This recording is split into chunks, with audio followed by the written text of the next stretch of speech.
السلام علیکم دوستا، امید از جور صحتمند باشین. در این ویدیو به شما آموزش میتم چطور در اکانت خود توسط بایننس پول اضافه کنین کاملا اتومات. در قسمت اول که از اکانت خود لاگین میشین، در قسمت داشبورد که از میبینید بای کردت توسط گزینه میتونین اضافه کرده و در قسمت پروفایل گزینه ادفاون هم میتونین.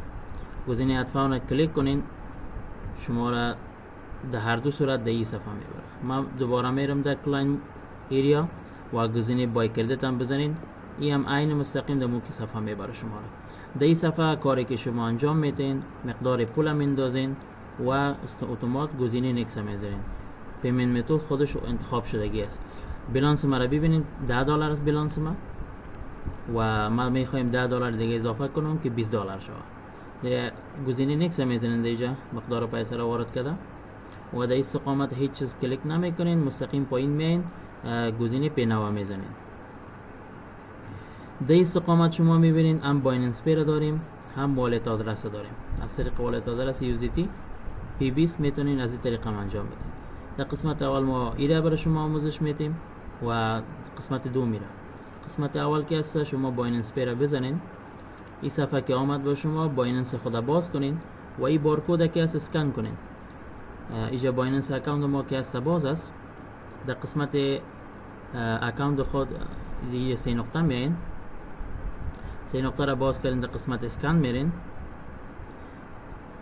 اسکن که باز کنین، شما توسط اسکن باید این بارکد اسکن کنین.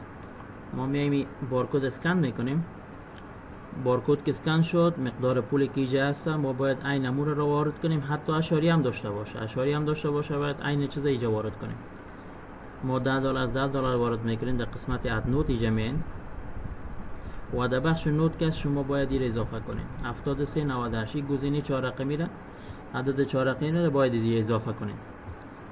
7398. بعد از اینکه را وارد کنین گزینه کنفرم میزنین. اینجا که اضافه شد، بعد از اون گزینه کانتینیو را میزنین. بعد از کانتینیو که است باید رمز خود یا تاییدی خود بایننس خود باید اینجا انجام بدین تا پیمنت شما سکسسفول شود. اینجا که ما تایید دادیم، بعد از ارسال موفق بایننس باید همون لحظه به شما پول اضافه شود. شما ببینین اتومات در اکانت شما که $10 اتومات ریچارج میشه. پیمنت شما کنفرم شد و ترانزکشن شما هم سکسسفول. بعد از 4 ثانیه که صفحه رفرش میشه و مستقیم در اکانت شما $10 اضافه میشه. $10 ما قبلا داشتیم، حالا ببینید که ما در اکانت خود $20 داریم. دیگه فعلا که است یک میتود به شما یاد دادم. میتود بعدی گزینه امو بای نو میزنین. در مصفحه قبلی که رفتین بازم $10 گزینه نکس میزنین، پایین آمده پی نو میزنین و اینجا که است گزینه بعدی والت آدرس است. از این طریق میخوایم مال فعلا پیمنت کنیم.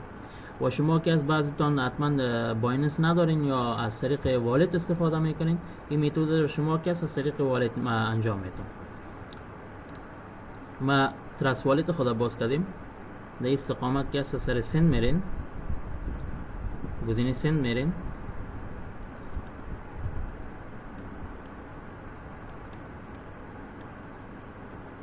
گزینه سند رفتین، بعد از او باز یوزیتر انتخاب میکنین. یوزیتر انتخاب کردین، بعد از او این بارکد باید شما اسکن کنین. توسط اینجا بارکد باید اسکن کنین. بارکد که از ما اسکن میکنم. بعد از اسکن کردن باید مقدار پولی که در اینجا نشته است باید عین امور را وارد کنیم، حتی اشاریه‌اش هم نمونه. 10.30966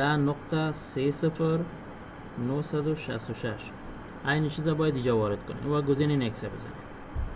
گزینه نکس بزنید، باید تاییدش کنین یا رمز والت خدا بندازین یا همراه فیس آیدی یا تاچ آیدی هر چی است تاییدش کنین تا پول شما ترانسفر شد. ما همراه فیس آیدی خود تاییدش کردیم. پروسه شما انجام شد، ما ایره کلوز میکنیم، منتظر میشینیم فقط 10 ثانیه یا 5 ثانیه، زیاد طول نمیخوره و بعض اوقات که است ای والت آدرس تا 1 دقیقه میره پیمنتش سکسسفول شد. میبینیم پیمنت ما وریفای شد و کس بعد از 4 ثانیه مستقیم کس پول در اکانت ما اضافه میشه بدون کدام وقت اضافی. در اکانت ما $10 قبلا بود، حالا که $30 است. دو پروسه را انجام دادیم با شما و دو طریقه را به شما آموزش دادیم. خدا کنه از این ویدیو خوشتان آمده باشه. دیگه امیدوارم یاد گرفته باشین. کدام سوالی داشتین حتما بپرسین. خدا نگهدار.